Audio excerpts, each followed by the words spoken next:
I'm welcoming you in this webinar, which is organized by the Natural and Human Disasters Work Program in the International Union of Architects. This work program is a newborn work program. It's started this mandate, which is started in 2023. Seems that the internet connection is not that stable at Samers. Yes, apparently so.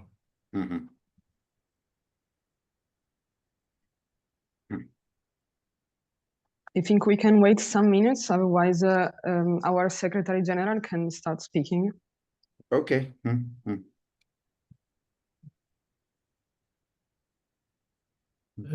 So yes, okay. So let's hope that Samer can get his network up and running. So in the meantime, welcome all to this webinar. As Samer was trying to say here, the UIA has set up. We have set up in 23 two new work programs. This one, the natural and human disasters, and also another one on informal settlements that both dealing with very important and urgent issues that affecting our planet currently. And this work program is very important, and from the beginning of in 23 until now, we actually see how the increase on occurrences of natural and human disasters is having a scary increment. And so the main purpose of this work program is to raise the awareness and build a network for the architects community on the issues and the knowledge and the lessons that are involved with this kind of situations. And it is also to develop for the profession the capabilities for architects to start more and more to act as first respondents in situations of natural disasters. And that is important because a lot of the natural disasters, of course, the main concern that they raise is security and human life, but also for the security of human life, it also engages in many cases historical and cultural settings where it is important to have in the initial assessments of safety and first respondents knowledge about heritage, knowledge about how to deal with this kind of situation, so that when there is a possibility to restore these buildings or to intervene on these buildings after maybe some months or a year, it's not too late. So the partnership with Architects of Urgency, which is UIA partner that has been in the front row dealing with these kind of situations for the past, 20 years, is a strategic collaboration here for natural and human disasters work programs. And so we have started this network also with a lot of countries, around 20 member section countries that have been dealing and learning in the past 10 years to deal with difficult situations on their territory. And so this looks like something that is really important and gathering momentum. And so webinars like this are really important to not only to raise the awareness, but allow us to learn together on these very specific and emerging scenarios that we should take a position and a responsibility as architects. So thank you very much for all the speakers and for everyone who is following the webinar today. Thank you, Roy. Thank you for this introduction. I want to also remind our audience that we have a Q&A button in the below of the screen. You can put your questions, and we will collect them and to direct them to the speakers. If you want to give a question, especially for one of the speakers, please mention his name or her name. I am again welcoming our speakers, Dr. In the as we will listen to them, Dr. Piero Lionel and Dr. Zainab Gul Unel and Dr. Abbas Zafarani. I will start to introduce Dr. Piero Lionel, who is the coordinator of Mediterranean experts on environmental and climate change. He has been the chair of Mediterranean Climate Variability Network from 2006 to 2025. He has played important roles in the international scientific community as co-coordinator of the Hydrological Mediterranean Experiment Program and member of the Scientific Council of the European Center for Medium Range Weather Forecasts. He is an author of 3 books and more than 150 publications in international scientific journals on modeling, evaluation, and impacts of climate change in the Mediterranean region, especially climate dynamics at global scale, synoptic climatology, prediction of coastal waves and floods, air-sea interaction, and extreme events. He has been awarded by the Academy of Lindsay the 2024 International Prize for Astronomy, Geodesy, and Geophysics. Thank you, Dr. Pierre Lionel. If I'm sorry if not saying very good, but please start your presentation. Okay, thank you very much for this introduction, and thank you for the invitation. Correct pronunciation is Lionello in Italian, but it is not relevant. So let me share the screen and present you the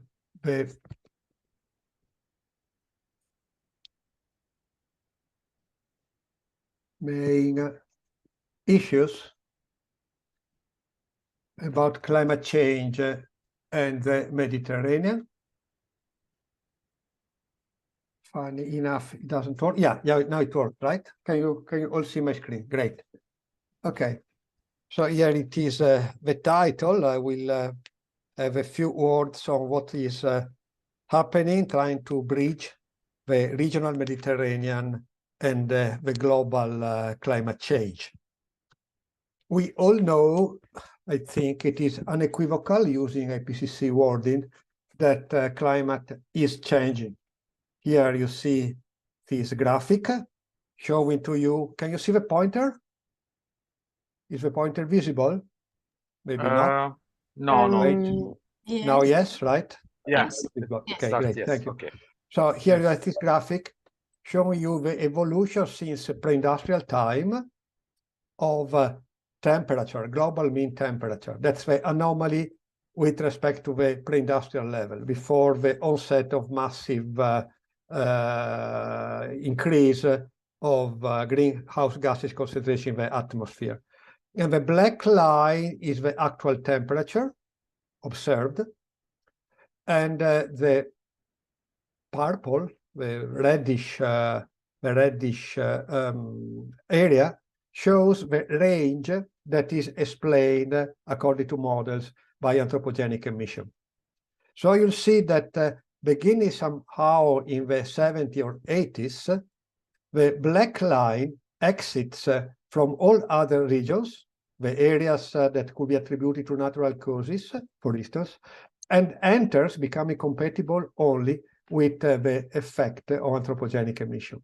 So climate change is already taking place, and climate change is attributed to anthropogenic emission.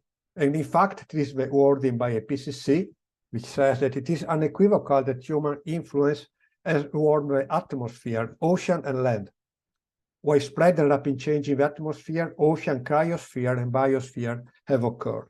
And here there is some more detailed data and digits.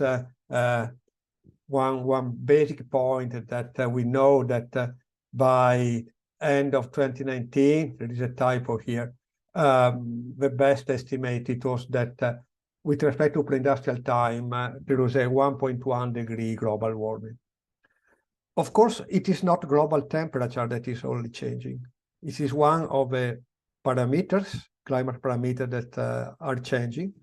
And I very often say that, yes, mean global temperature is useful for international policy, for negotiations, but it's something that actually no one cares about because it is global. None of us lives in a theoretical global environment. We all live in different regions, in different areas of the world. So one point is that global temperature is useful, but it's not really practically relevant. And another other things are changing. This is an example of other things that are changing. It is precipitation over land from 60 to 90 north. So our precipitation from high latitude to polar region of the North Hemisphere. You see that the behavior is different with respect to the mean global temperature. It's much more noisy. Precipitation is much more complicated quantity. There are a lot of interannual variability. So you still have years with low precipitation also in very recent times. But the overall trend, also in this case, is increasing. Precipitation at the end of a century is much higher than at the beginning of the century.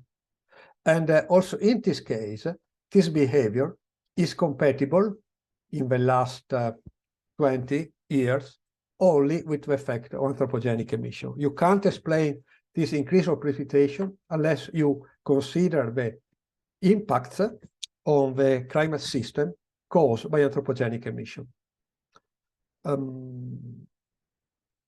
So that's it. And you can also see that we don't have the same level of confidence.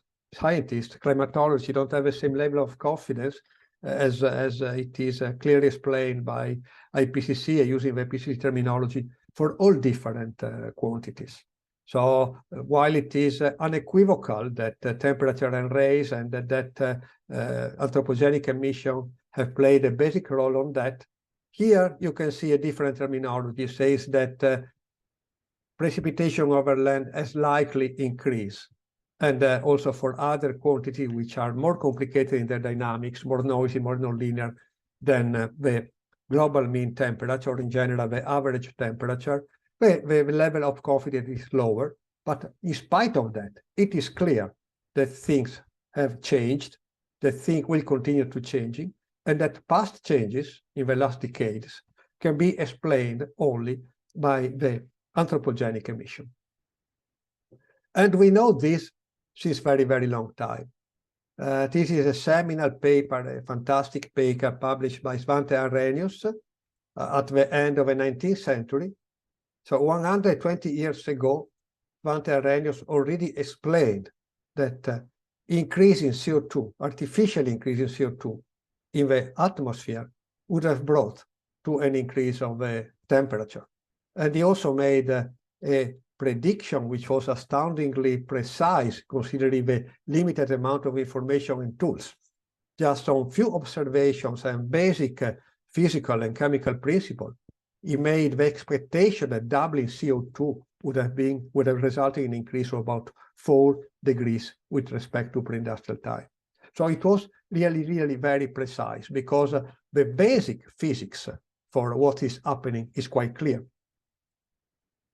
But we don't care much about the past, we care mostly about the future. We would like to know where are we going to head in the next decades, what would be the conditions during this century and possibly beyond.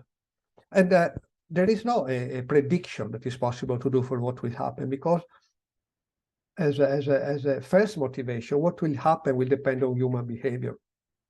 What will happen will depend on how much greenhouse gases will be added to the atmosphere. And that depends on social, technological, political evolution that is impossible to predict. We can always make plausible scenarios of that. Here it is a graphic where you don't have time on the x-axis.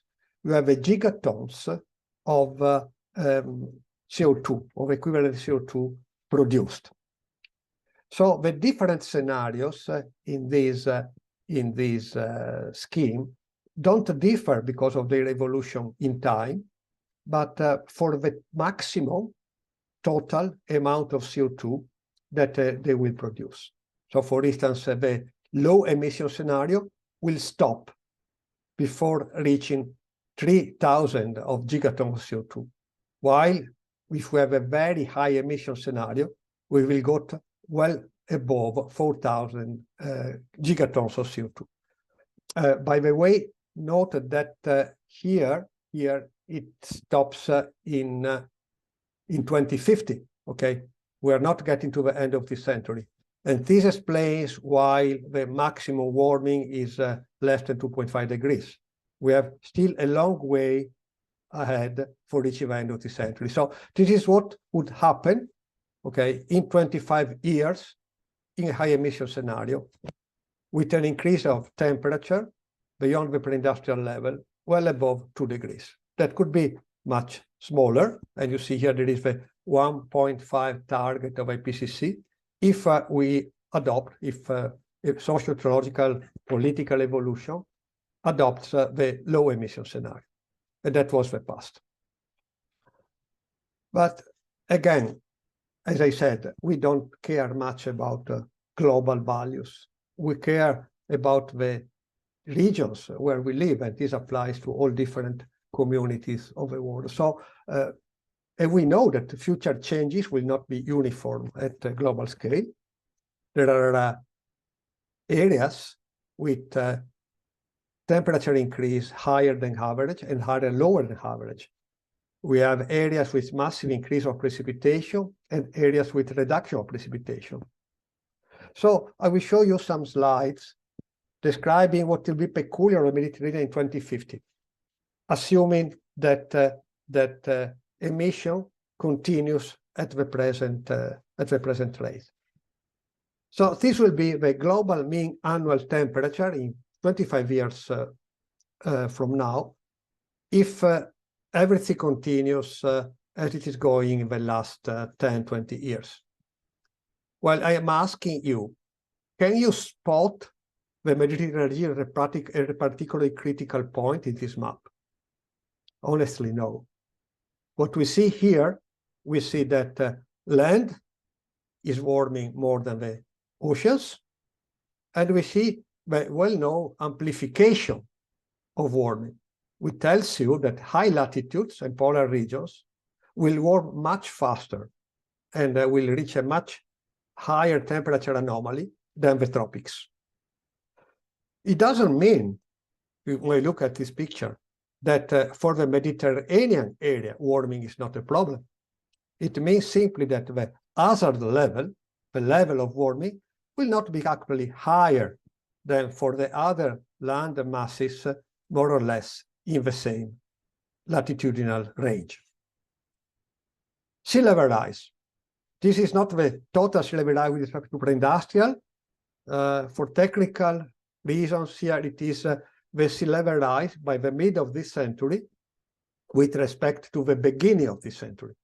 So it is what is going to happen in about 50 years. And half of that, approximately, has already materialized. Also, here, if you look, you see this is the relative sea level rise. So isostatic rebounds, and some areas will actually experience a negative sea level rise. There are areas, look, this part of the North Atlantic, where sea level rise will be higher than the global average. But also here, Mediterranean doesn't show up as a particularly critical areas. In fact, our expectation is that the sea level rise in the Mediterranean will follow more or less the global mean value. Again, it does not mean that it is not a problem. It means that in terminal of the hazard that the Mediterranean coastline will have to face, that hazard will not be higher than the average global level. Here is something slightly different. Here it is the temperature in summer, okay? First, it was the annual temperature. Here it is fair enough to say that the temperature in summer, it is higher in this area of the world than in other land areas, also considering areas to the north. So summer temperature represents a particularly critical hazard for the Mediterranean. And there is more to that. That's the change of precipitation. Now, on global scale, precipitation is going to increase. It is a basic law of thermodynamics that tells you that in a warmer atmosphere, the hydrological cycle will be stronger and precipitation will increase. And in all green, bluish area, precipitation will increase. But you see there are areas where instead precipitation will decrease. It is the brown areas. And one of those brown areas, maybe the largest and where brown is stronger over land, is the Mediterranean. So in terms of the precipitation, the Mediterranean is peculiar. Precipitation is generally expected to increase with global warming in the Mediterranean and in other subtropical areas, but particularly in the Mediterranean, it will decrease. And if you put together those two things, it is quite a critical issue for water resources. So if you look at the warm season in the Mediterranean, okay, we have a deficit. The deficit is because in the Mediterranean, precipitation is lower than evaporation. Evaporation exceeds precipitation. That's a general characteristic of the Mediterranean area. If by any attempt we built a dam across Gibraltar Strait and we isolate, an experiment that nature did some 5 million years ago, and we isolate the Mediterranean from the rest of the oceans, then the sea level in the Mediterranean would drop by about 0.5 meter every year. So we have a deficit. What will happen in the future? That precipitation will decrease, but the strongest driver, it is that evaporation that will dramatically increase in a warmer climate. So we'll have a larger deficit in the future than in present time. And the deficit would affect water resources. Of course, management of water resources is a very complicated issue. It doesn't depend only on the imbalance between input and output, but also from the use. So we can produce a lack of water in reservoirs, rivers, and lakes, not only by reducing precipitation or increasing evaporation, but also by increasing the use of water for different kinds of application, not irrigating crops. So when we look to the water that is actually available for crops and for other uses, domestic industry, thermoelectric, livestock, we should not always look to the imbalance between precipitation and evaporation, but also to the management that we do of this resource. And that is going to produce, it is expected to produce quite relevant issues in the future in the Mediterranean. That's a summary about the expected changes. I have marked with red those that are critical, and yes, for instance, for precipitation is the most evident specificity of the Mediterranean, that the expected change in the future as a function of global warming. You have a global change for precipitation, which is split between dry and wet season, but you can concentrate just on this one. As I said, precipitation is expected to increase globally with global change. It is expected to increase also in the latitudinal range, corresponding to the Mediterranean, but in the Mediterranean is expected to decrease. While for temperature, yes, it is warming more in summer in the Mediterranean than in the rest, okay? But if you look to the overall problem, the peculiarity of Mediterranean is not as strong as for precipitation. But of course, it is just a part of the story in terms of risks. We are just talking about the other component of the risk, that is the changes due to changing weather and climate patterns. The actual risk depends on the exposure and of the vulnerability. So it is fair enough to say that even not always and not for all quantities, the hazard will be higher in the Mediterranean than the global average. There are specificity in the vulnerability and exposure of the Mediterranean that makes it a hotspot of future risk. Here it is a diagram. It is called the burning ember symbology adopted by IPCC. And it tells you each stick, okay, shows for a specific sector the level of risk. When it is burning, when it is a deep red, risk is high, as a function of the global mean temperature change. And there are different sectors, and where the red part of a stick extends farther down to lower level of global warming, it means that the risk will emerge sooner. So for instance, we immediately see here that marine ecosystems in the Mediterranean are particularly at risk. Another thing that we see, it is that sea level is producing, maybe not immediately, but there is a committed sea level rise. Sea level has a long inertia. It will emerge progressively, and the difference between scenarios will emerge eventually more clear later during this century. But even if we succeed adopting a low emission scenario in the future, sea level will continue to increase. There is a part of signal in the sea level that is already committed because of what we've done in the past. And it is related to progressive melting of the polar ice cap, of continental glaciers, and of the warming of the oceans, which will continue even if we stop with greenhouse gas emissions.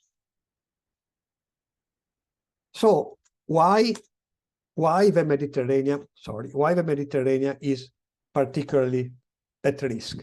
Well, here there are some of the factors that make the Mediterranean particularly vulnerable. In the Mediterranean, especially on the southern and eastern parts of the Mediterranean, there is a large urban population which is growing, and it is exposed and vulnerable to heat waves.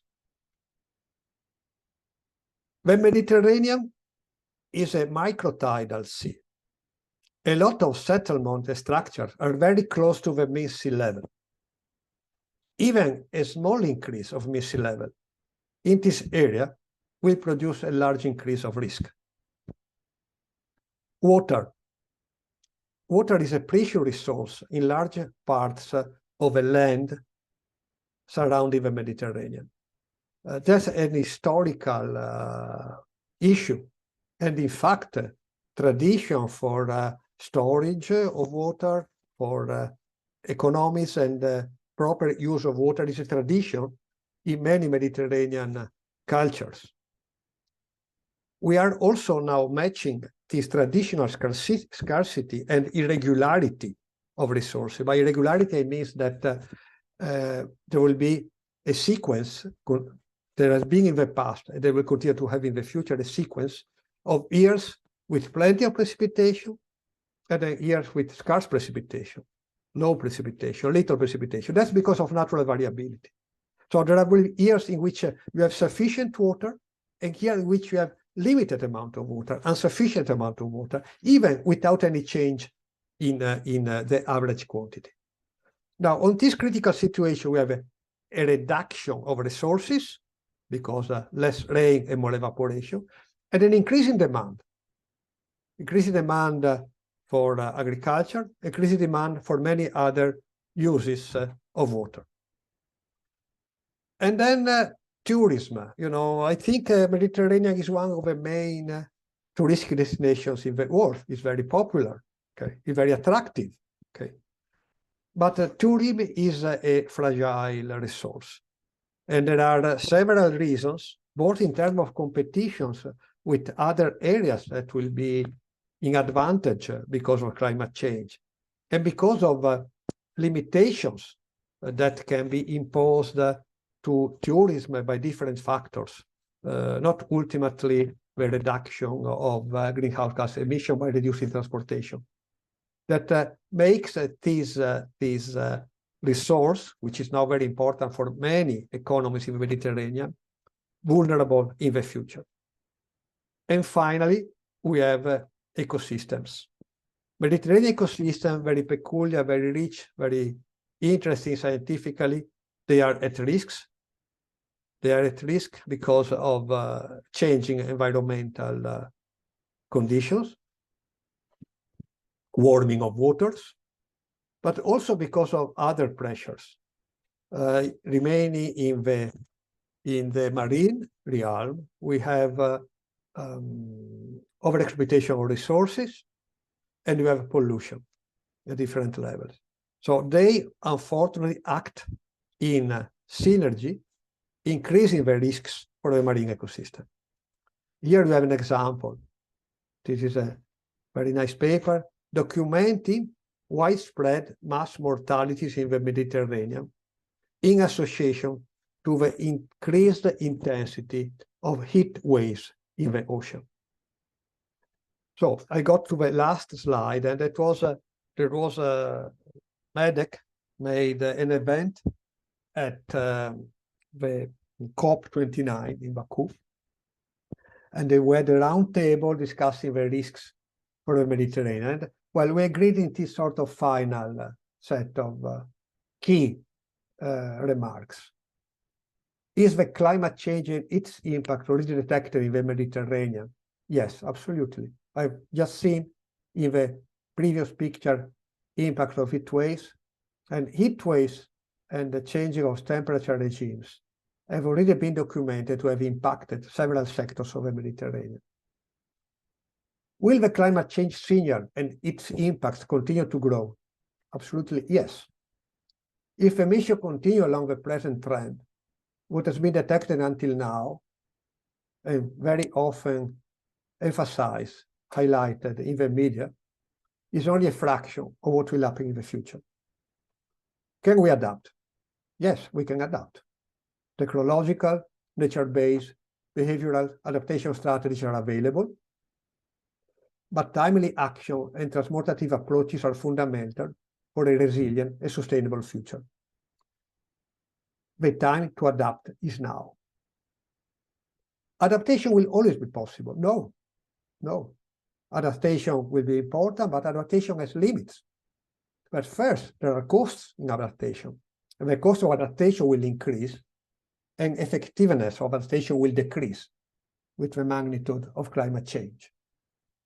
So the solution space, okay, of incremental adaptation, the solution in which the systems adapt by keeping its characteristics, but just decreasing quantitatively some of the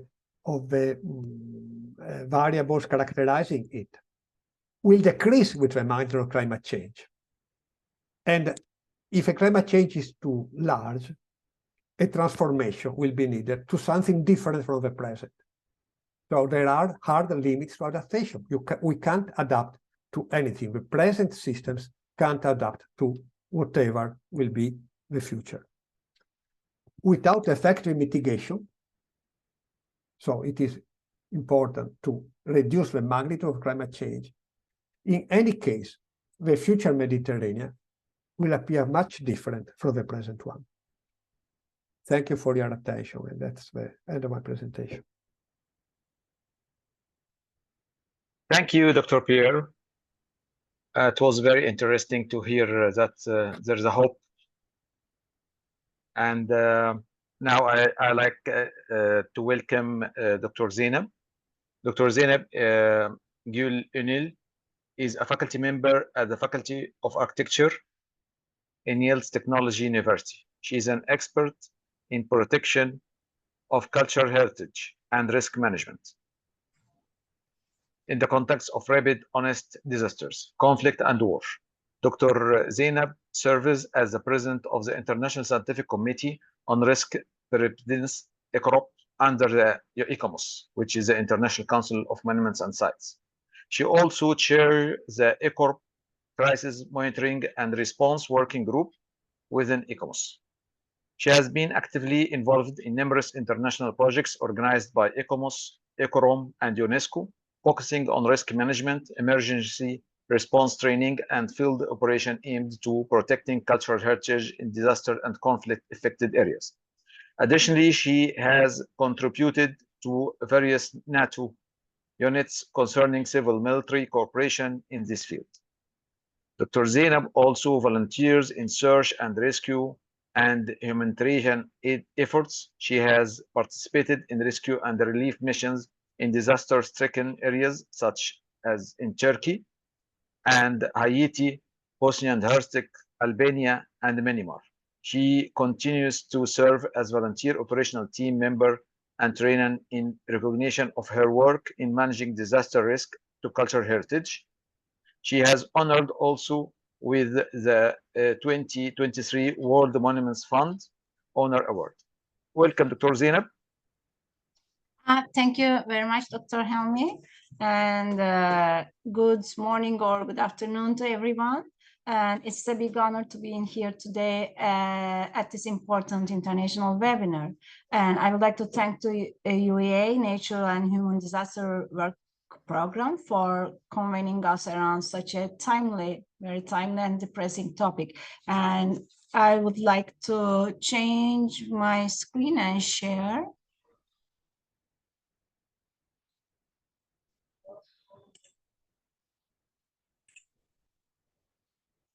I think, sorry, I think you do not see the, I will try to share once maybe.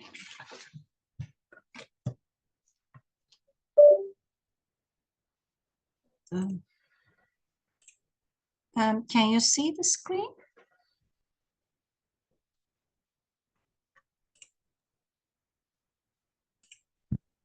Yes.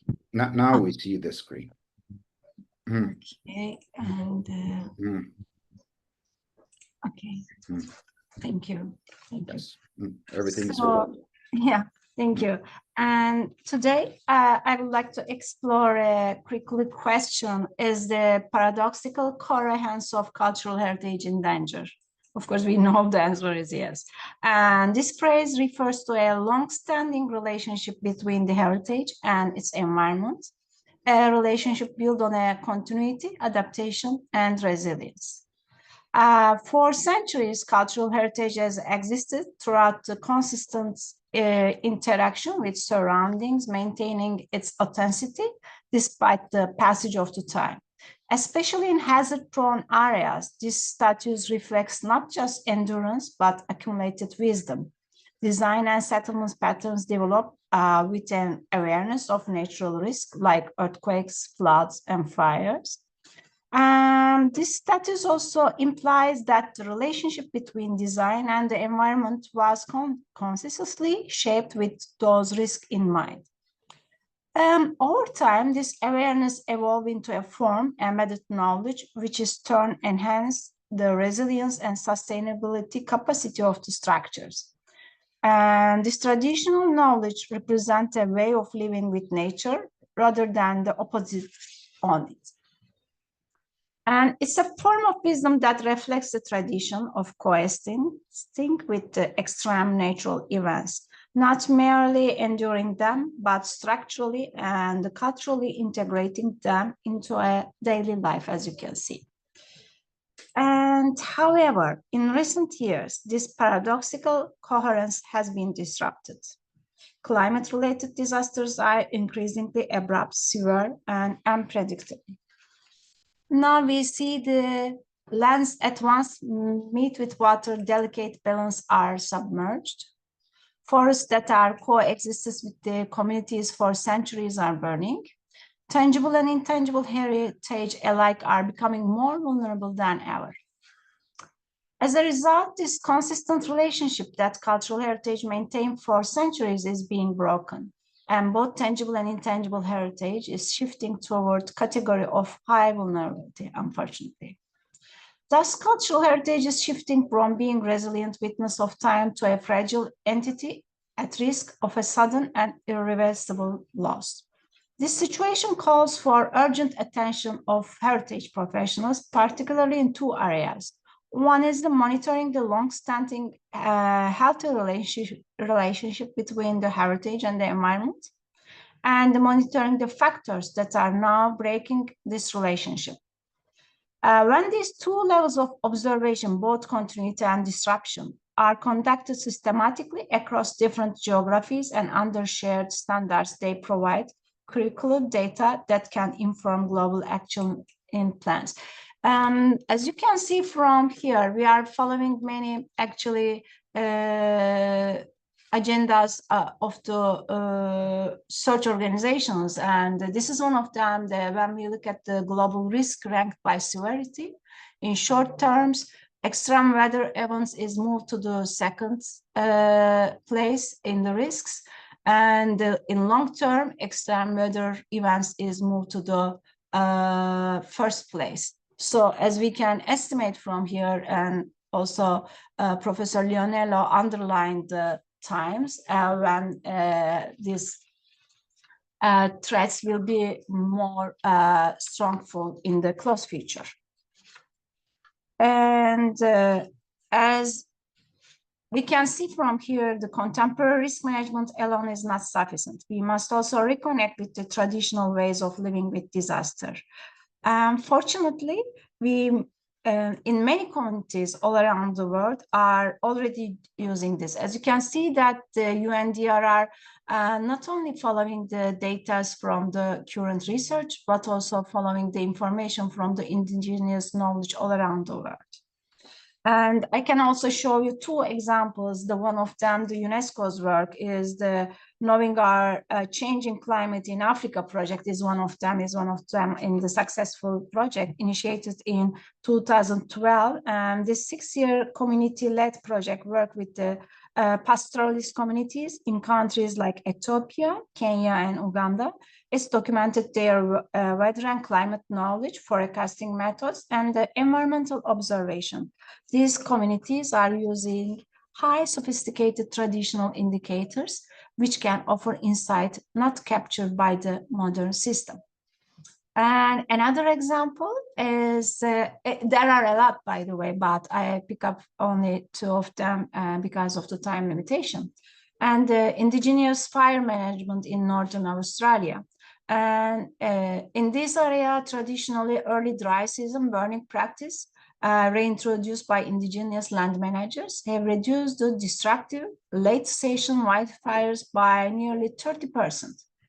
This shift also decreased the greenhouse gas emission and provided long-term employment opportunities for the indigenous community. That is very important for them. And this shows how deeply embedded cultural knowledge can offer scalable climate solutions. Today, dealing with the disaster risk is not possible solely throughout modern techniques, as we know now. And we also need to follow all the traditional techniques. And I also would like to shortly talk about the role of heritage institutions in this level. Like our relationship with the UNESCO as ICOMOS, International Council of Monuments and Sites. As you know, UNESCO is leading the intergovernmental organization for the protection of tangible and intangible heritage. And ICOMOS, this year we are celebrating our 6th anniversary. act as a UNESCO's official advisory body under the World Heritage Convention. And our organization brings together more than 11,000 experts from all around more than 115 countries. And if we go a bit past, when ICOMOS was founded in 1966, climate change was not even on the agenda. At the time, the dominant threats were war, uncontrolled urban growth, and degradation. Today, the climate change has become one of the most significant and the fastest growing threats to both people and their cultural heritage.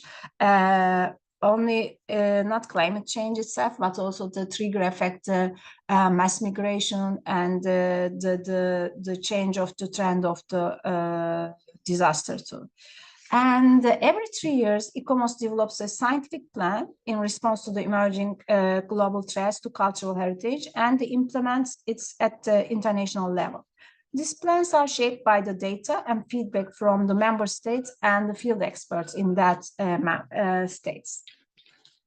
And in 2019, ICOMOS in July 2019, and the Working Group on Climate Change and Heritage presented a new report on the World Heritage Committee and the state parties, highlighting the critical importance of heritage issues within the international climate change policy. And title of this project, then you can reach the future of our past and engaging the cultural heritage in climate action. And this report was jointly published by ICOMOS and the Climate Heritage Network. As you can see, many examples from all around the world how the effect, measurable effect of the climate change. And now for the 2022, 24 and 27 period, our new period for the triennial plan, we have a new theme, disaster and conflict resilient heritage. And the goal is to gather evidence globally and publish a new ICOMOS charter in 2027, which will help guide the sustainable protection of the heritage and contribute to the design of the future cities, settlements. And it's also important for us to underline why this dialogue with a big organization like UEA is matters. Let us remember that the many iconic buildings constructed after the 1948, the founding year of UEA, are now part of the World Heritage List, such as the Sydney Opera House that was built in 1973 and now is in the World Heritage List. Thus, many well-established international institutions are now revising their agenda to align with these emerging global threats, but even that is not longer enough.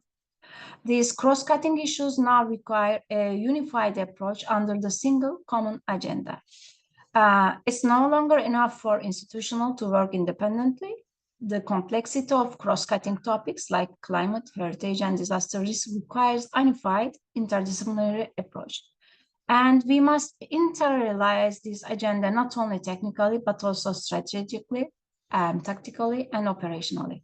It's no longer sufficient to act only as individuals on this matter.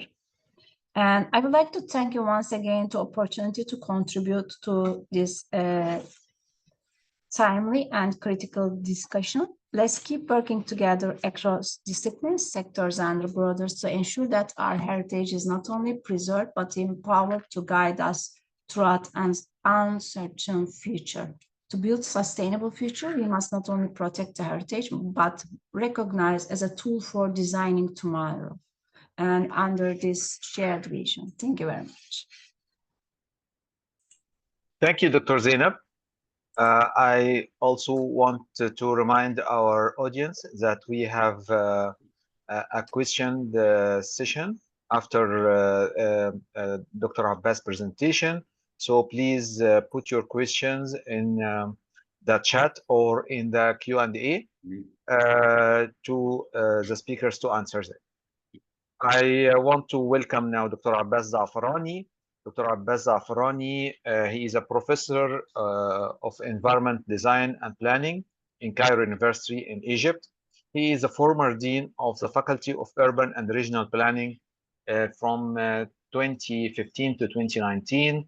He is affiliated with Cairo University since 1990. board member of Egyptian Council for Green Building since 2022. His main specialization in environment, sustainability in architecture and urban planning.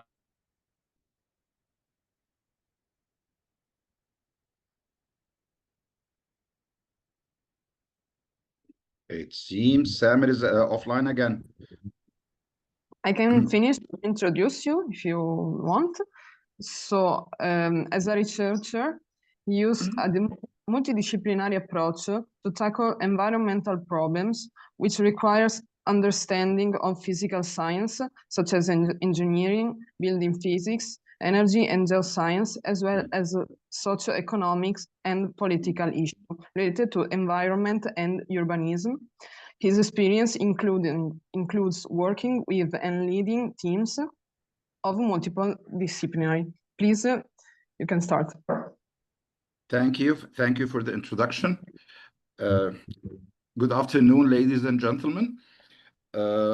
I think Professor Leonello and Professor Unal has covered a lot of things that I was planning to cover. So I think that will give me less time to speak because I usually speak too much.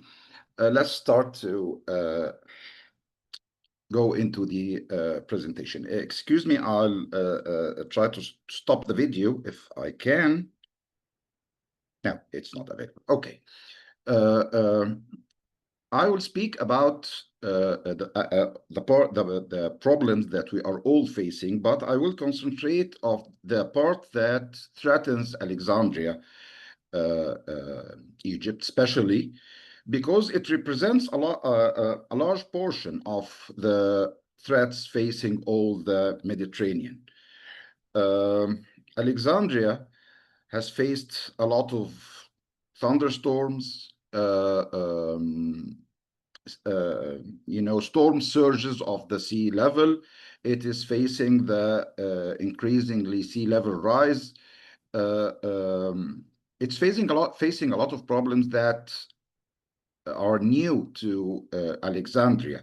It's not that rainy compared to the rest of the Mediterranean, but compared to the rest of Egypt, it is rainy, so it's used to have these rainstorms. But starting from 2010, Alexandria faced a series of unprecedented events. These images are from a storm in 2015. Only 3 weeks ago, we faced a surprising rainstorm and hailstorm in Alexandria. Most of that is due to climate change. So not Alexandria only, this is the delta of the River Nile. It extends about 250 kilometers along the Mediterranean, and Alexandria is on the left side, the west side, the edge of the Nile Delta. Parts of Alexandria is farmland, part of Nile Delta, and part is rock protecting the delta. For the sea level rise, it is measured in Alexandria that during the 20th century, the sea level has increased by 22 centimeters. This is measurements. This is not speculation or simulation. The measurement says that sea level increased by 22 centimeters, and it caused a lot of problems, even before we know that this is due to climate change or sea level rise. As we know, the sea level rise or the global warming is a natural process that extends for tens of thousands of years, but it is accelerated and augmented by the human activity. The anthropogenic part of it is huge. It's now getting rapidly fast. But for those who don't believe that it has ever existed, these are images from Alexandria in Abu Qir. Below the sea level, we have some parts of old cities that used to be there 24 centuries ago. Alexandria has been built during the 4th century BC. And these parts now are 3 meters below sea level. So sea level has increased between 2 and 3 meters during these 24 centuries, which means it's about 12 centimeters per century. But during the last century only, it increased by 22 centimeters, almost double of the rate. So this is really alarming, and I think Professor Lionel has covered this very much, but we can see with our own eyes that it does exist and it is working. These are the areas we're talking about. It is now 3 meters below sea level. On the right side of the screen, we have the eastern harbor of Alexandria. It's the Greek and Roman harbor. The yellow parts are the original ones, and they are 3 meters below sea level now as well. So we can see that global warming and sea level rise is working for 24 centuries at least, and it's getting faster and faster now. If we see the lands of Nile Delta, historically it has been all cultivated, but due to sea level rise, parts of it has been covered with water. This is the area east and south of Alexandria. It has been flooded with water during the 19th century, and it created two great lakes. These lakes has been drained later and became agricultural land as polders, just like in Netherlands, but they are 3 meters below sea level. Remember the same 3 meters we were talking about in the East Harbor. So these areas now are farmlands below sea level. The pink line on the left side is Alexandria, the modern Alexandria now, which lies on a rocky hill or a cliff. And this is the Roman Alexandria and the extensions of it. But Alexandria now is expanding on the neighboring farmlands, which are below sea level. Some parts are 3 meters below sea level, and the people there don't even know that they are below sea level. All the yellow zones are below sea level. The lowest point is here at the Nozha airport, which is 3 meters below sea level. So when you are 3 meters below sea level, that near to the sea, you have a huge saltwater intrusion to the groundwater, and that made the areas very hard to cultivate. But a lot of drainage systems has been built during the last century or 2 centuries actually, and they have pumps that throws the water into the sea. So these areas are cultivated now, but the parts of them which the urban growth covered them with buildings, we lose the drainage system because there is no agriculture, and the salt water rises and threatens the safety of the buildings. So some models predict that if sea level rises by 0.5 meters or by 1 meter, all these areas will be drowned in seawater. Actually, it will not be, because it is already below sea level, and it is already defended by a system of dikes and trenches, just like in Holland. But if the sea level rises, it will cause a lot of saltwater intrusion and more pressure for dewatering the area. And if we do not do that, we will face a lot of buildings collapsing, maybe historical, maybe modern buildings, all of them threat lives. So this is a trial to understand Alexandria. This is the satellite image. The gray areas are the built-up areas, and the green are farmlands. This bluish area is the area below sea level already, without sea level rise. If we see Alexandria itself, it is a little bit rocky. If we have a section, its crest is about 15 meters above sea level, above current sea level. So it protects the land behind it, acting as a huge broad dike. But the saltwater intrusion generates a lake on the other side, and it's 3 meters below sea level, and then the farmlands go up gradually. This is an aerial view of part of Alexandria that shows how it is gradually, it is higher than sea level, and with gentle slope.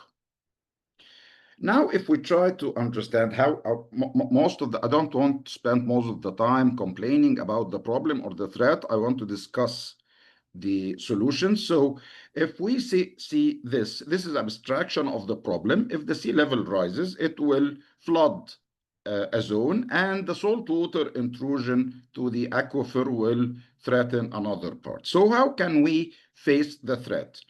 As an abstract thinking, maybe we can increase the level of the land. If the sea level is rising, why don't we fill the land and increase the level of the land? That sounds intuitive.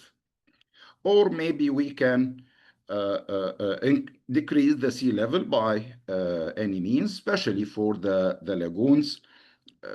Maybe the most aggressive or scary solution is to dam the whole Mediterranean, like the project of Herman Sorgel in 1929. He called it Atlantropia, suggesting to have a dam at Gibraltar Strait and in Suez Canal. I think this is science fiction. It's more than practical, but maybe you have smaller lagoons, like the lagoon in Venice, for example, at the delta of the Po River, and some lagoons in Egypt.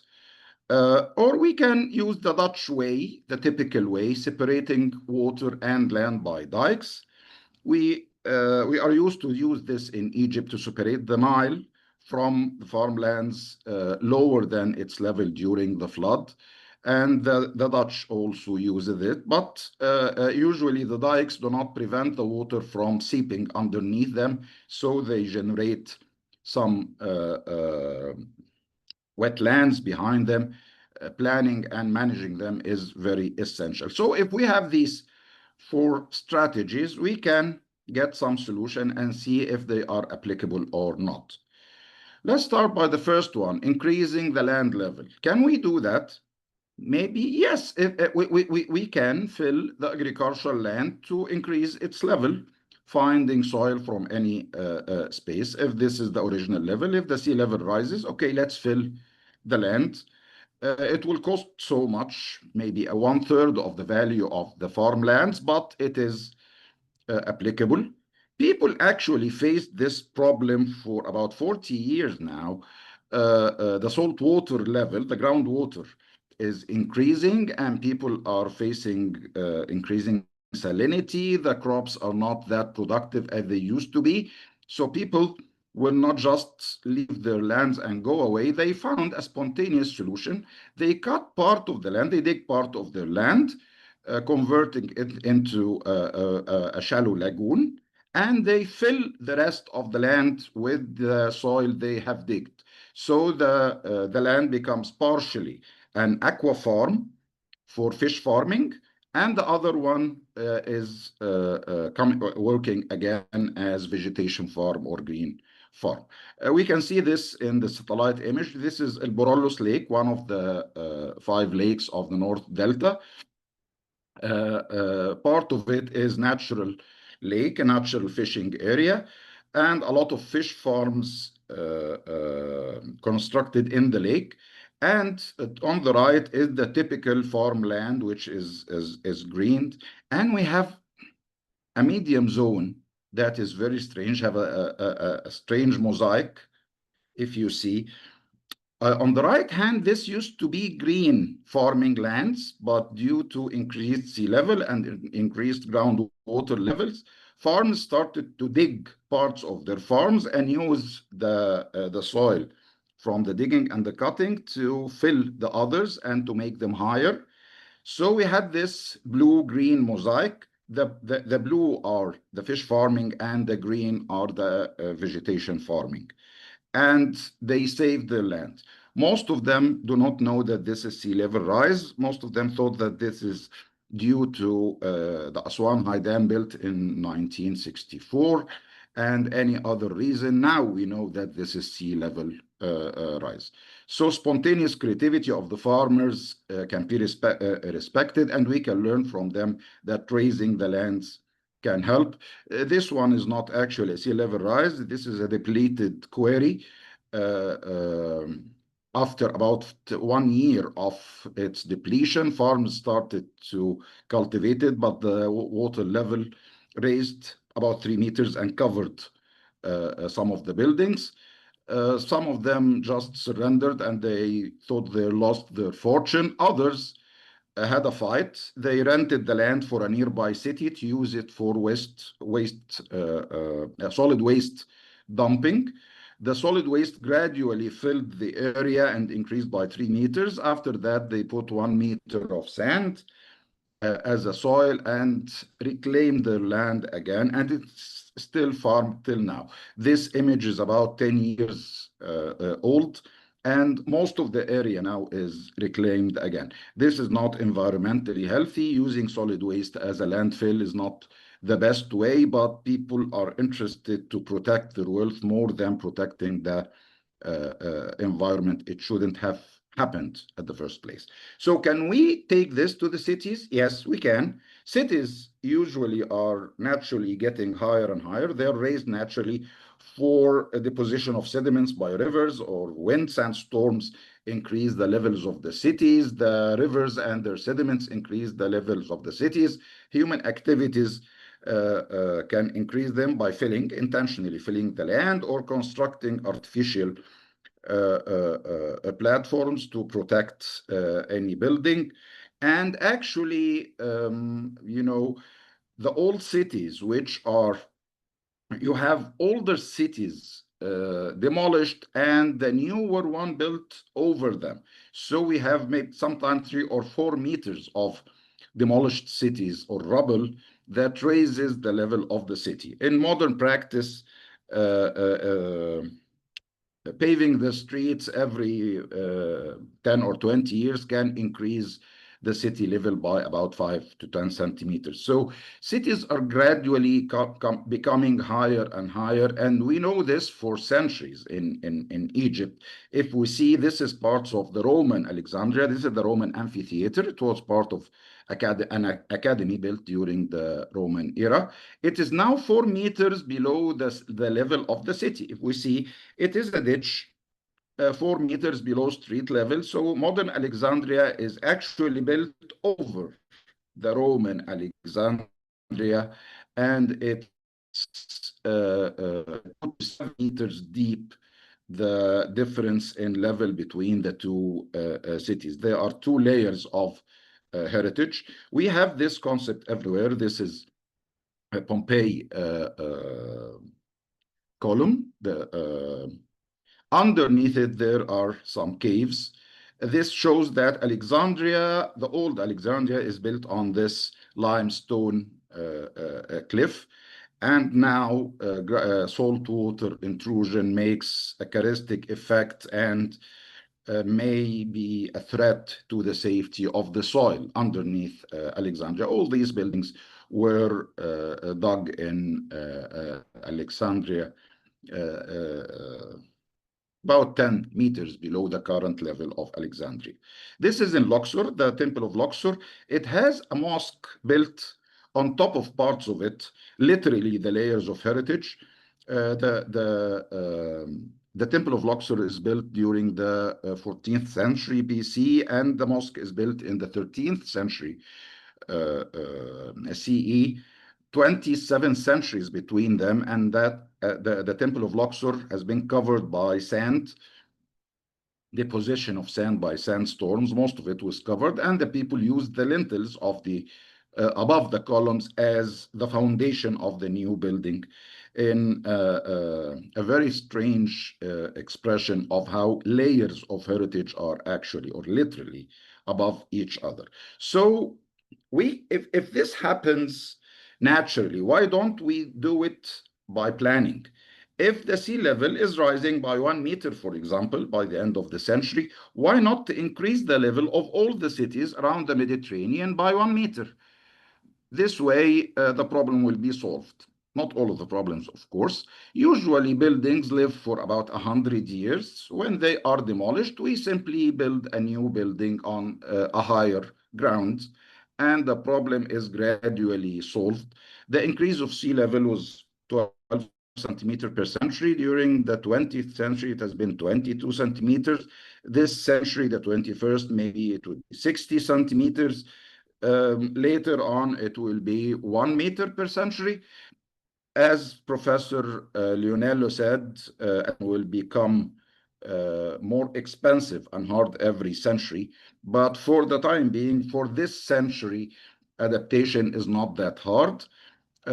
Most of the problem is happening very gradually, so we can have a solution gradually as well by planning the new level of the city and gradually increasing the level of the infrastructure. Historical buildings and historical cities need to have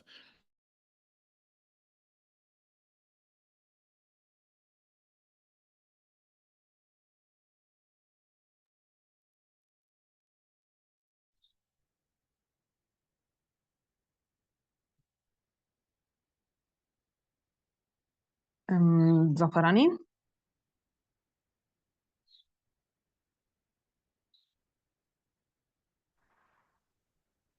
Dr. Abbas.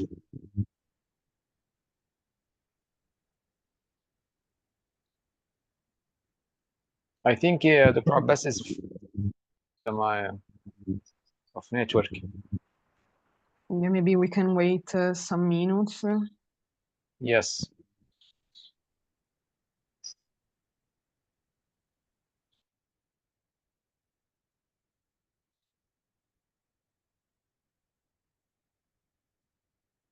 Meanwhile, we can start the question and answer session till Dr. Abbas join us again. So please, if you can help us, Deborah, in this, I will call Dr. Abbas. But firstly, I would like to thank all of you for your intervention. Were really interesting, and I think they gave us, starting from the wide to the specific of a problem we have to face in the future. Surely not in these years of maybe in at the end of this century, but surely we need to start thinking now, and I think is the first time during our human history that we have to plan consciously, that we know the problem we will face, what to do, and I think this maybe can scare us because imagine, for example, to move a city away from the coastal to the interland can be complicated, especially if we are talking about cultural heritage, since we can't move them. What do you think about, especially I can ask this question to Gul Unal, what do you think about the problem of water, sea level rise and cultural heritage, which are, okay, maybe we can visit them under the sea like we do now, for example, but maybe we can do it in a different way.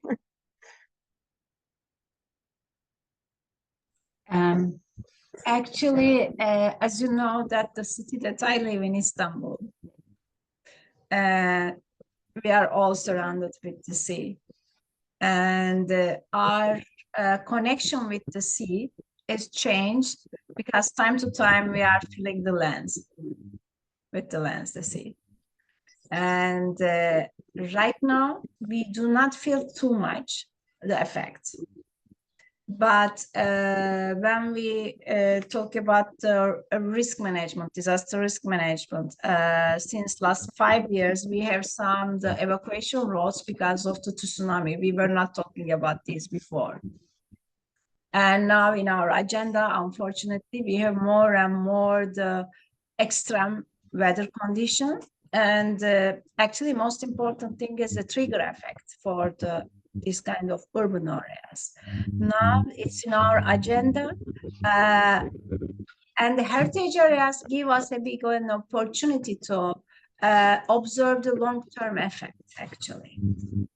Like 20 years ago, it was no floods in some areas, now we have.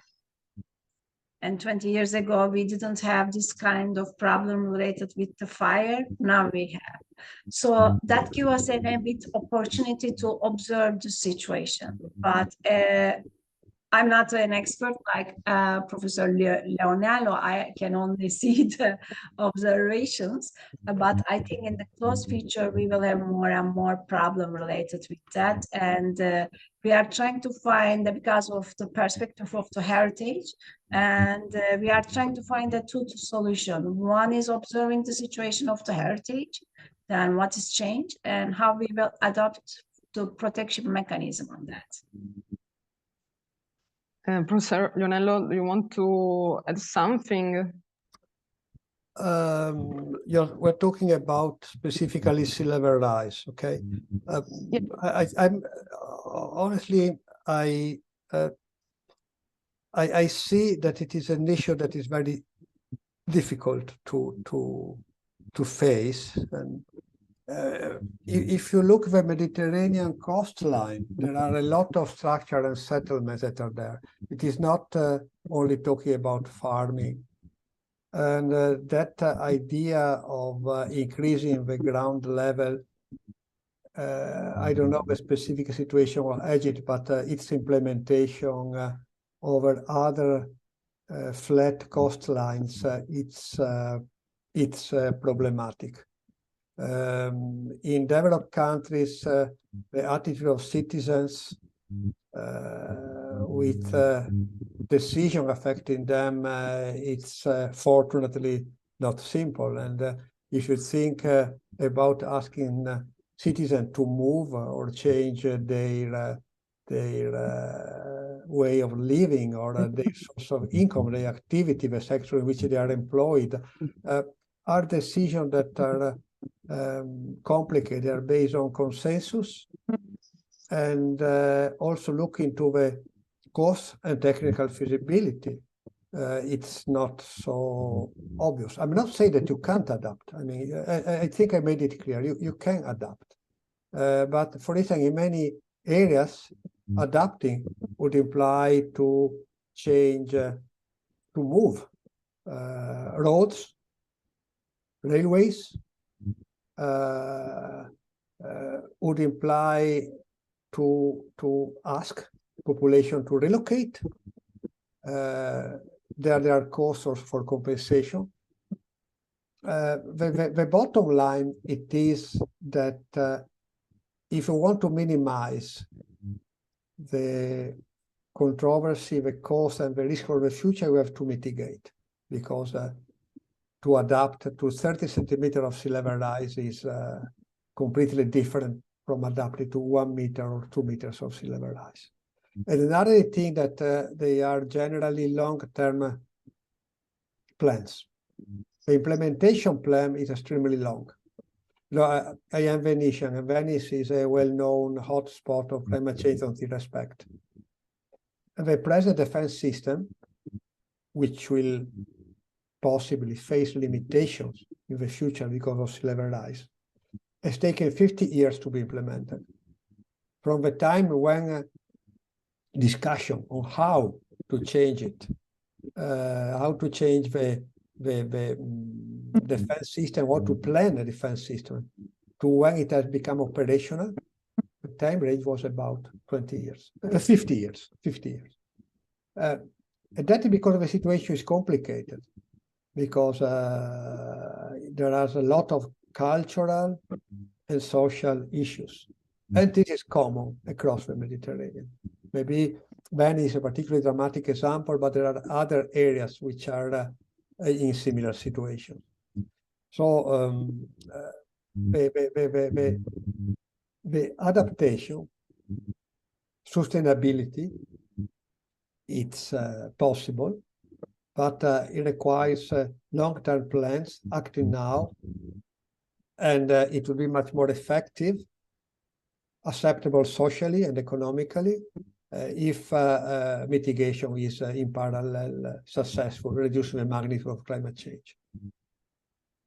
I had the opportunity to see a map of the Mediterranean area, and Europe, and I noticed that the sea level will rise from here to the end of this millennium. So we are talking, of course, about long.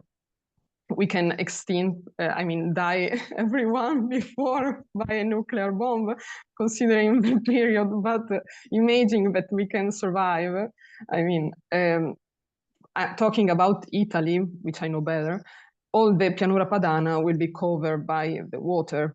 Maybe it's too much, but I want to ask to the architects that are here connected and that can talk a provocative question, which is like, maybe we should move, change again as we were before and become more migrants, not so fixed to a place, because honestly talking, it's a short time in our huge history that we are living in city and not in a nomadism way. So what do you think about? I should ask to Unal, but even to our Secretary General if he wants to give his impression. Yes, sure. Thank you. I think your question is coming of something that we are all thinking about today, and I think that it's more complicated than that, because what we see in terms of policy, immigration policy, that is becoming more conservative and going back in terms of creating further hostilities in terms of allowing us free mobility. I think that has to do with rising issues of climate change, to prepare or to counter the emergency that of migrants and people that have to move because of the lack of conditions in their place because of war and natural disasters. And at the same time, I think a lot of these emerging wars are wars about scarcity of resources that in a great extent happen because of the effects of climate change. So I think we will all somehow be trapped and in this situation, and especially those that are not based in cities where there is proper welfare or good distribution of wealth. So all the issues that were discussed here today, for me, they are directly addressing an awareness in terms of urgent change of policy that is required to avoid that there is this acceleration of this human disaster in terms of migration and war.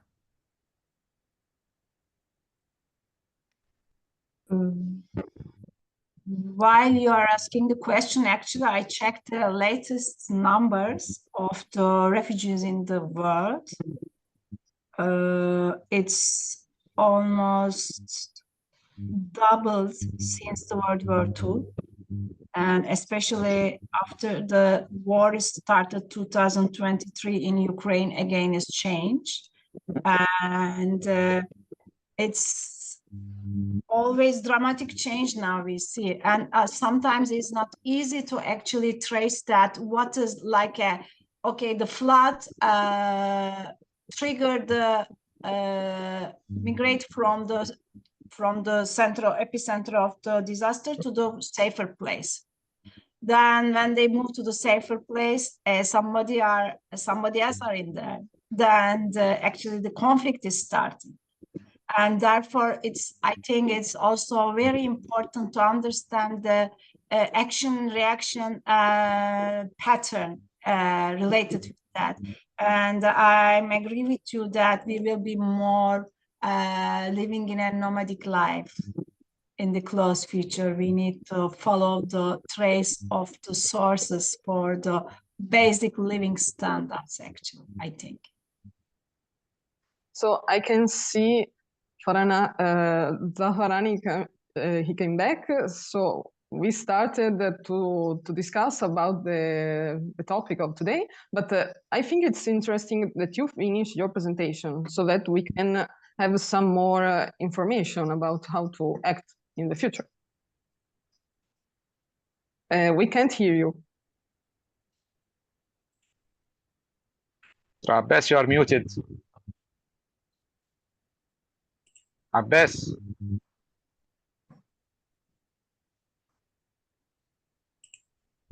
Okay, I'm back. Okay, okay. I'm muted. I was just trying to share the presentation. Okay. We stopped at the slide of raising the land, which is before the slide of Chicago. Okay, so I'll start by Chicago. Okay. Okay. Now I want to, I'm sorry.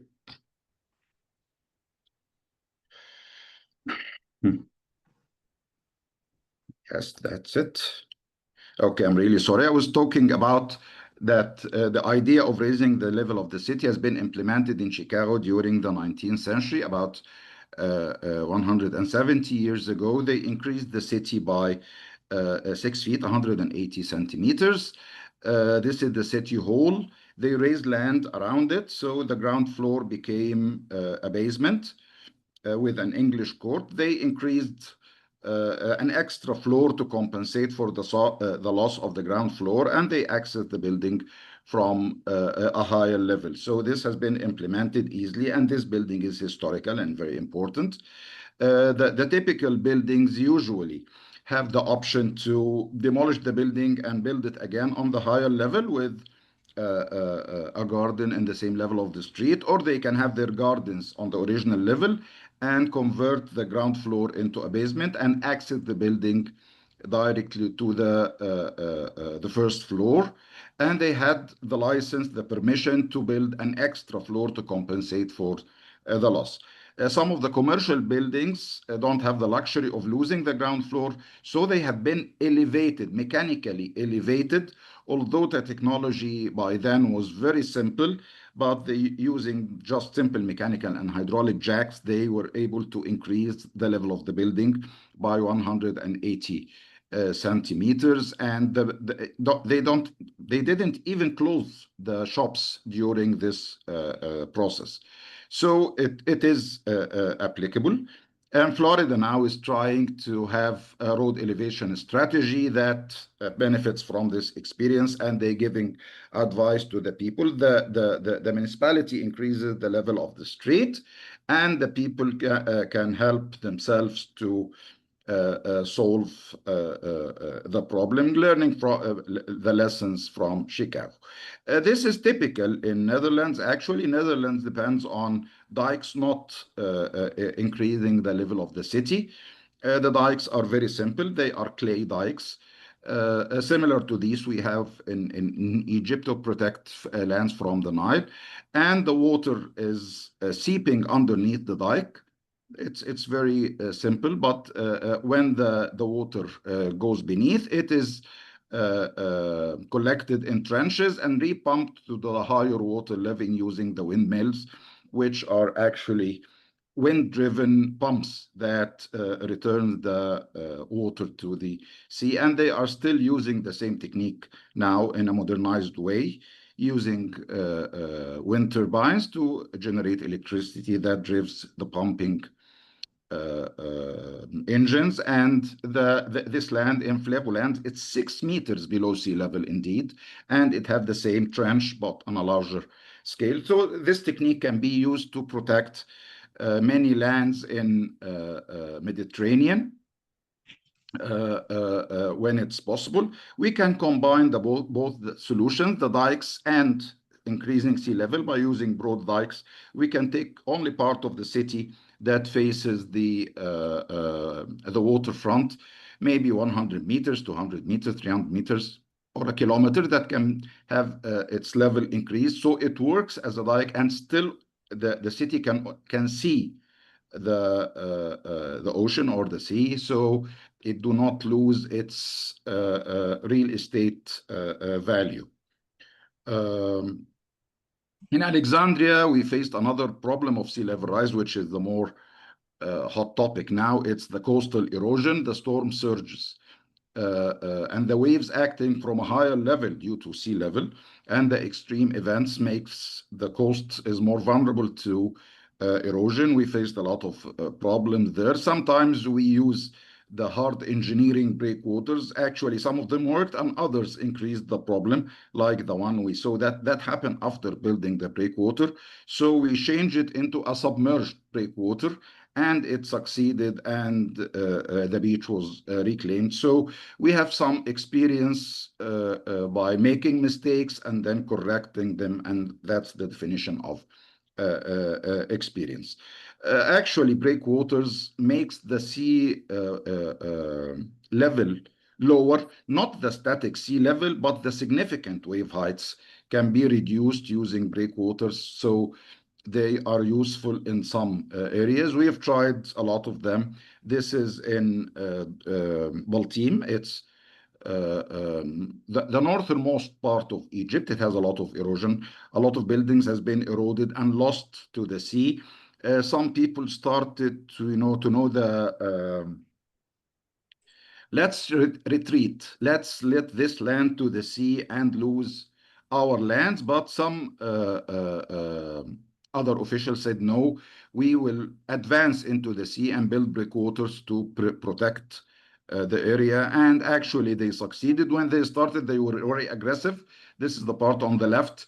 Actually, the area went about 300 meters into the sea, and the village, which was just by the beach, became 300 meters away.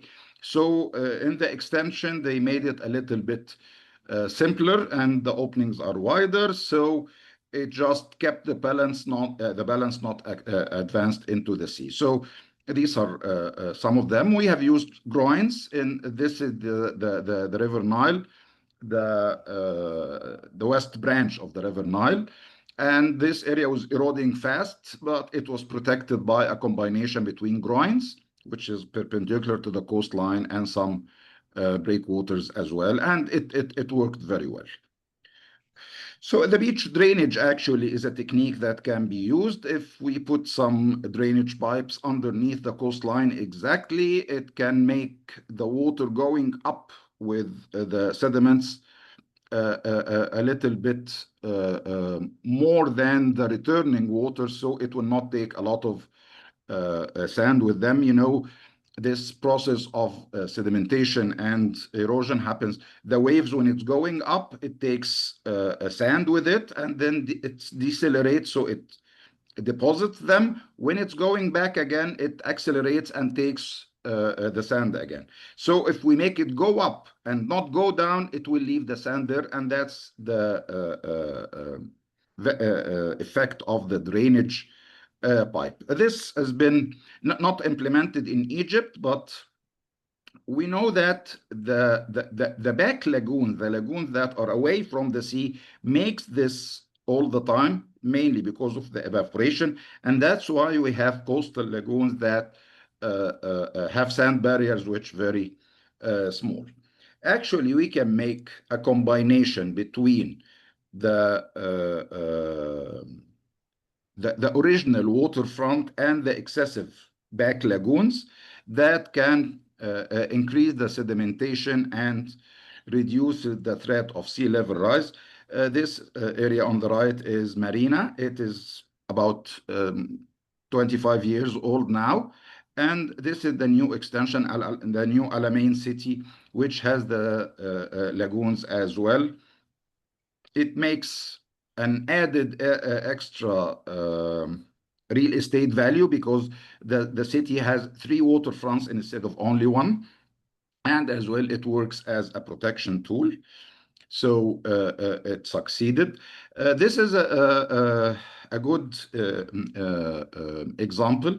This was a marshland but this is in the Red Sea. It's not the Mediterranean, but it's a good lesson. It was a marshland that sometimes covered with salt water, the seawater. The developers started to dig parts of the land and fill the other parts. to create El Gona, which is a famous resort in the Red Sea, 40 kilometers north of Hurghada. And it was built by digging parts of the land and filling another part. Every building has, almost every building has a waterfront, and these were successful. This is an image of the lagoon, El Gona, and the waterways inside it. So that was a good solution. So we can find a lot of solutions for the sea level rise, increasing the level of the city, using dikes, using waterworks like groins or breakwaters. We can put some locks and dams on the lagoons, on the lakes, to control their level. And the combination of these solutions can actually protect the areas and sometimes generate income as well if we have a good planning approach. So there is a problem, but actually there is a solution. So we have hope. Thank you.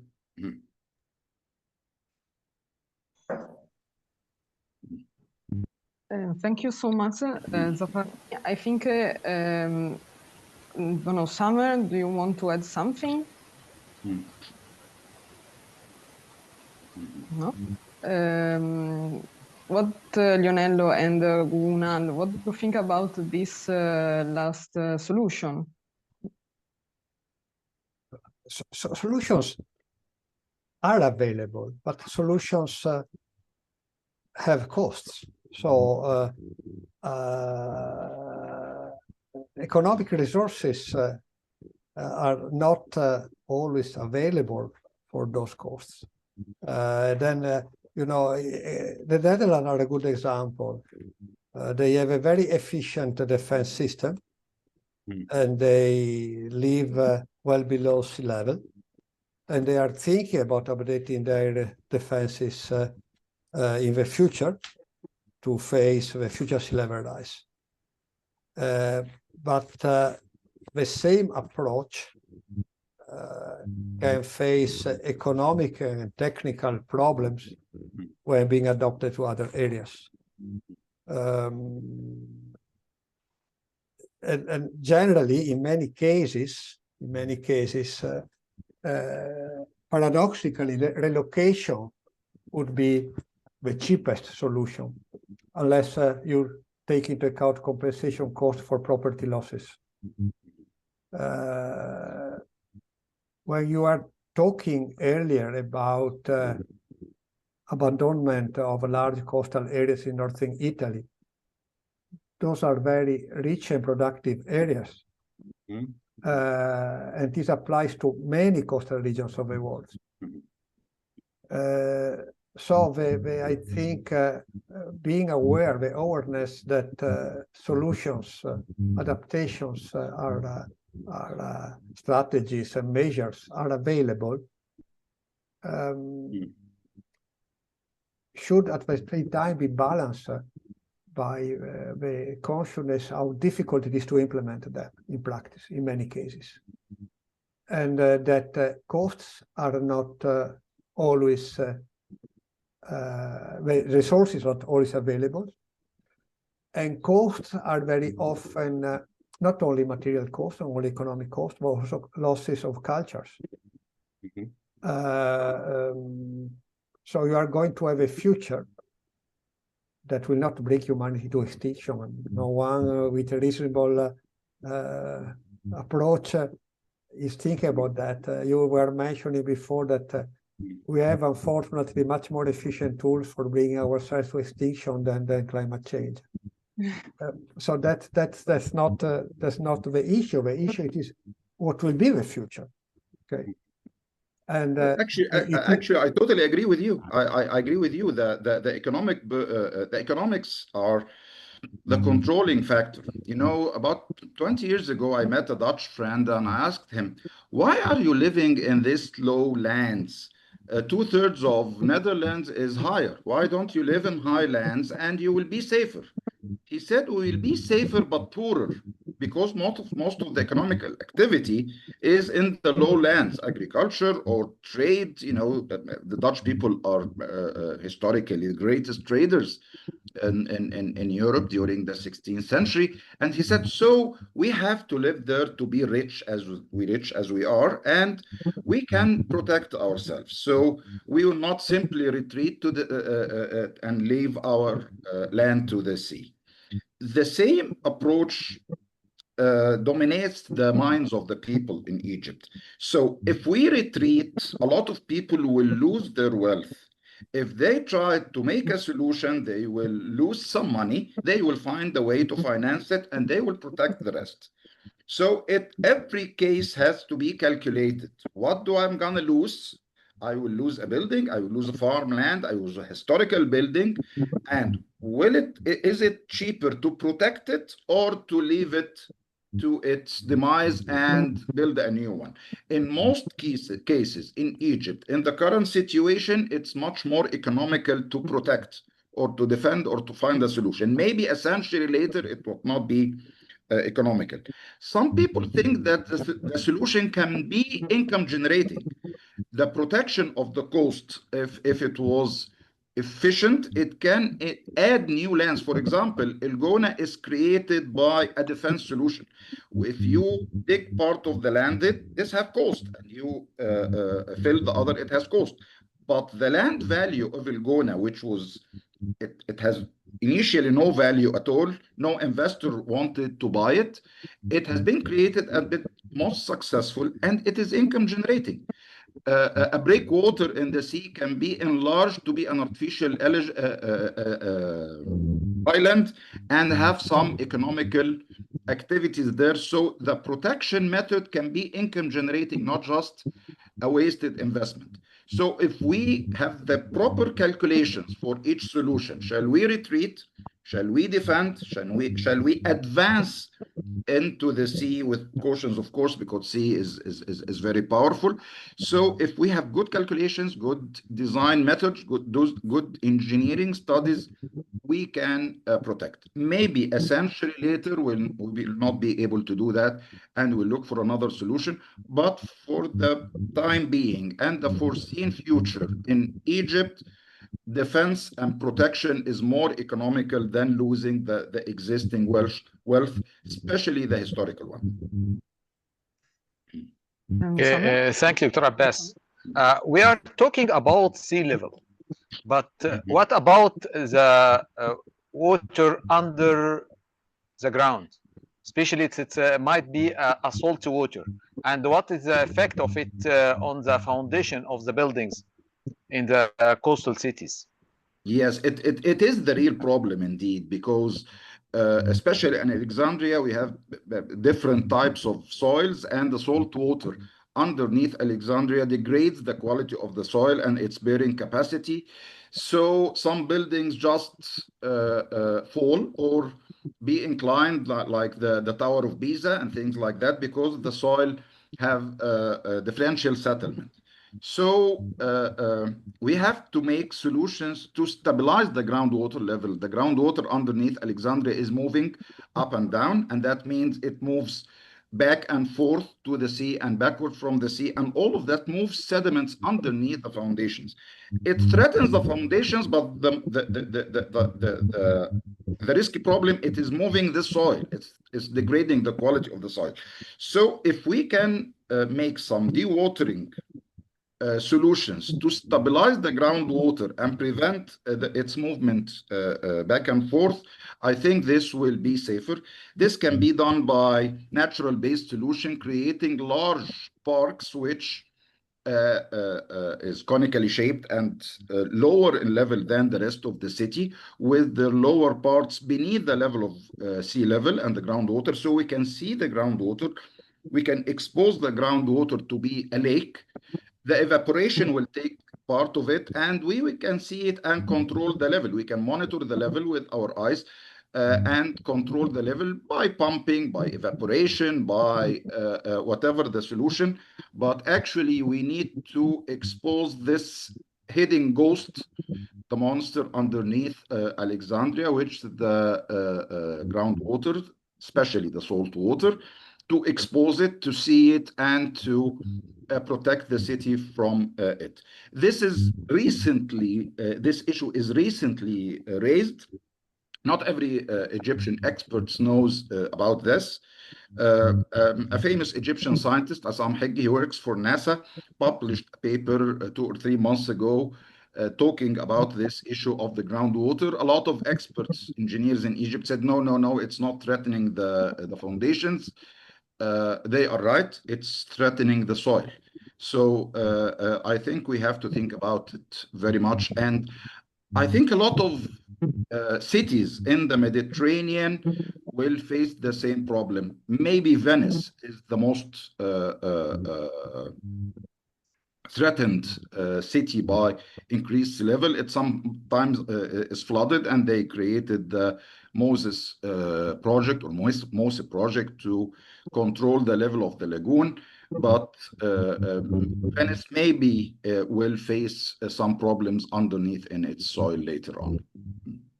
So when we are using the lagoon solutions that you said, that we are using global warming against global warming. Yes, actually, we are using nature to protect ourselves from nature.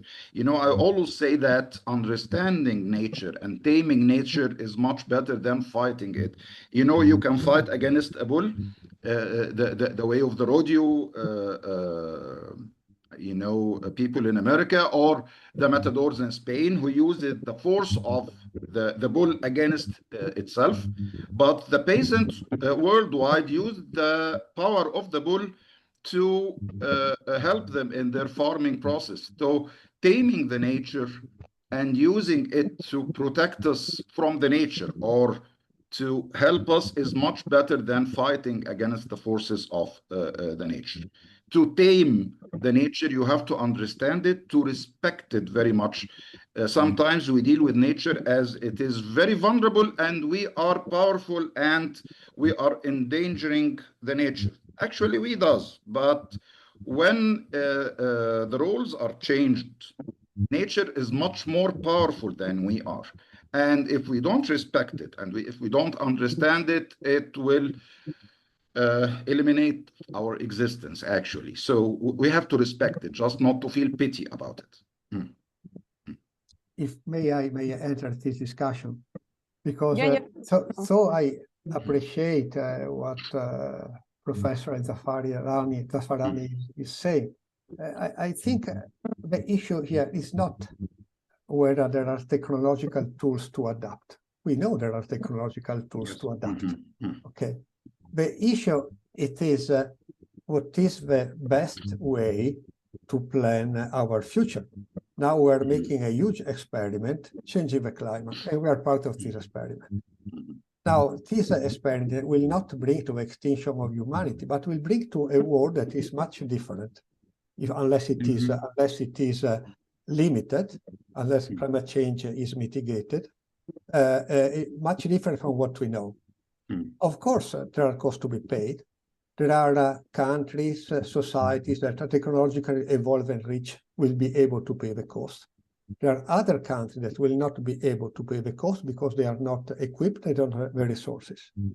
And it is clear that in general, costs for adapting are high.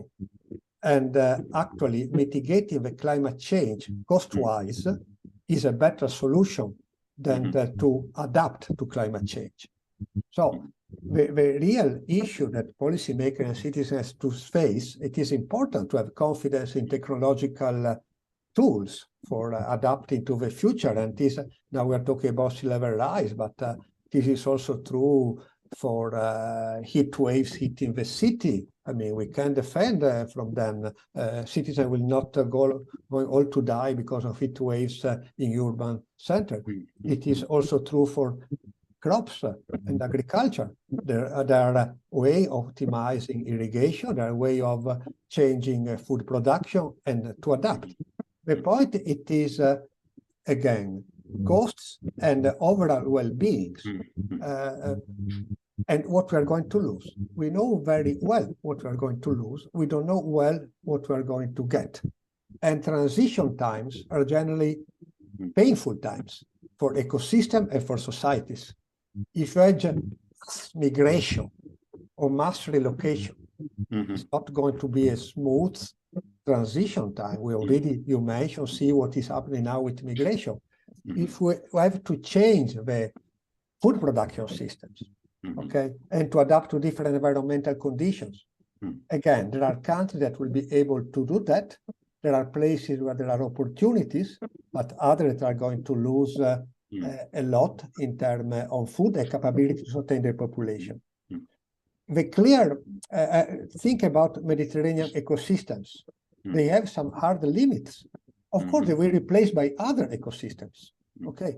But we will not have anymore the Mediterranean ecosystem. If a transition generally is characterized as a period in which resources are lacking.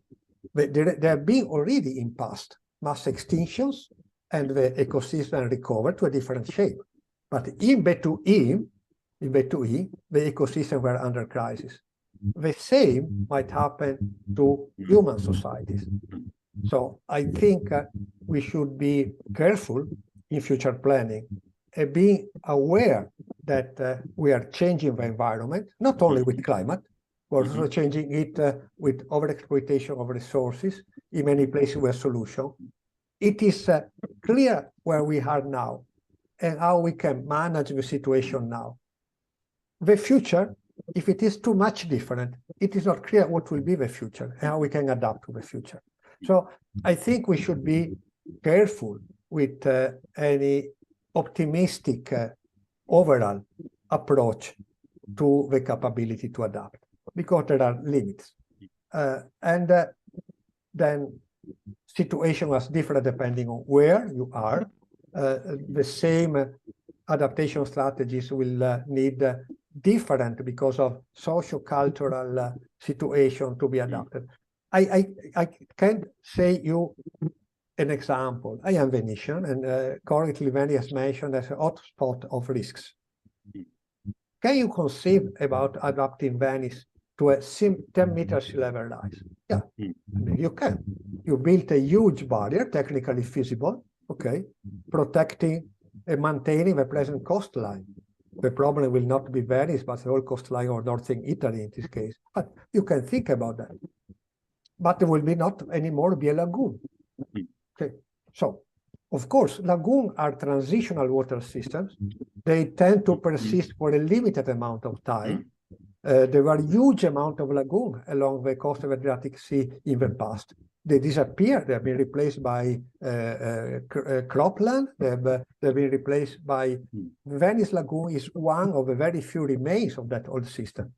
But in some sense, we like it and we are affectionate to it. We see a cultural value in it, okay?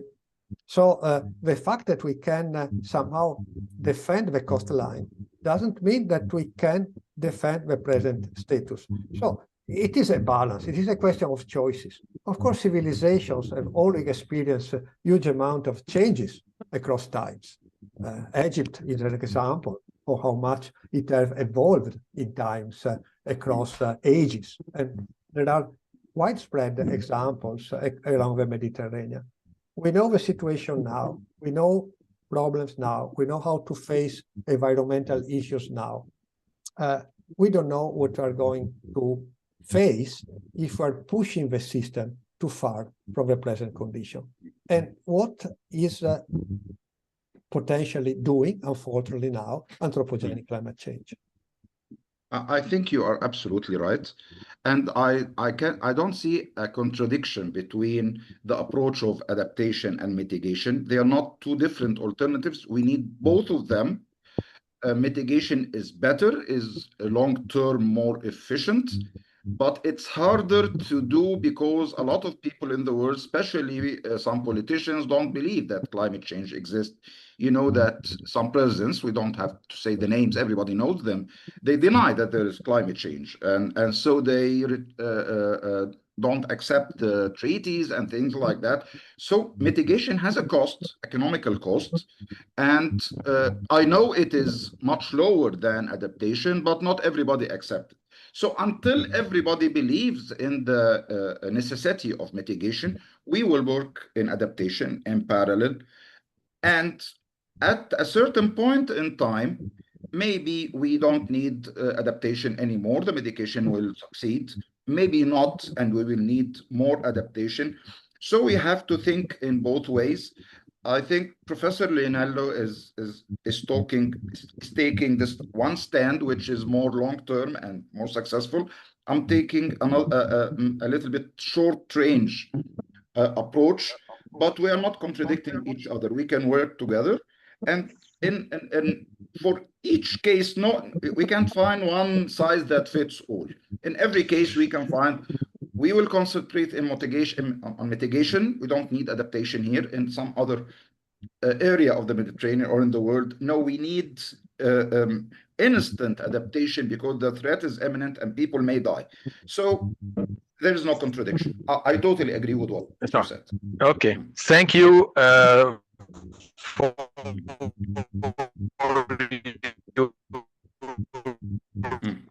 We can hear you. It seems that internet in Egypt is not that stable today. I'm sorry for myself. We take a lot of your time, our speaker. So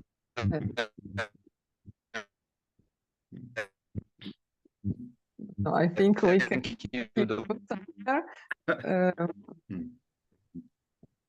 but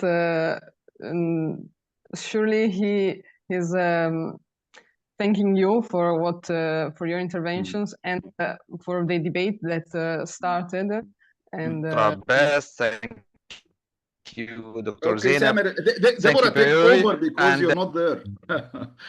I'm here. Okay.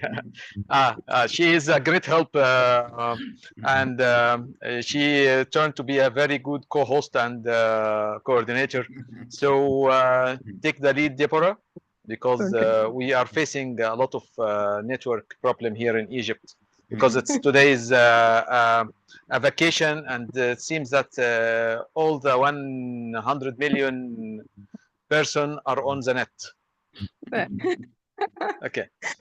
So welcome to Yolanda. And yes, Yolanda is our coordinator of our work program. So Yolanda, please, if you want to conclude this webinar.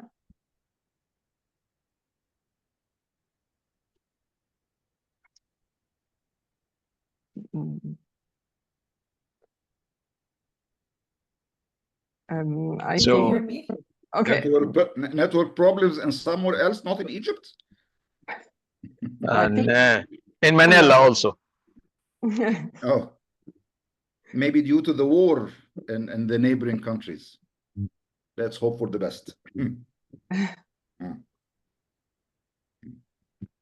Yoli? Yoli, are you with us? Okay, I think Roy, if you like to say something before we close. Yes, this is thank you all and for this important discussion. All of you, Piero and Zenon and Abbas. This is a important ongoing discussion, and I think that the understanding and the perspectives of Piero, I'm very happy to have shared that he shared that with us here today, because I think is this kind of understanding of overview of what really we need to deal with, and it's not about resolving a specific problem, but is about the actual overall sensible way that we can collectively deal with the current problems, and that it is an effort that is urgent, that we disseminate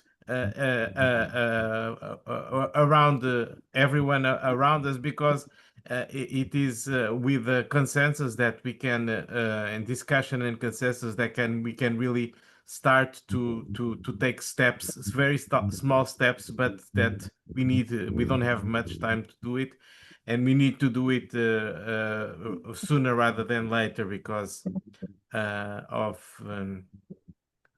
the constant deterioration of this crisis, climate crisis. So thank you all, and I hope that to see you here in the next webinars of natural and human disaster. Thank you very much. Thank you. It has been a pleasure. Yeah. Thank you, Roy. Thank you. Bye. Thank you. Goodbye. And thank you, our audience. Thank you. Special thanks for Mayati and Deborah and all of our colleagues in the back. So see you again in another webinar. Goodbye. Thank you. See you. Goodbye. Bye. Thank you. Goodbye. Bye.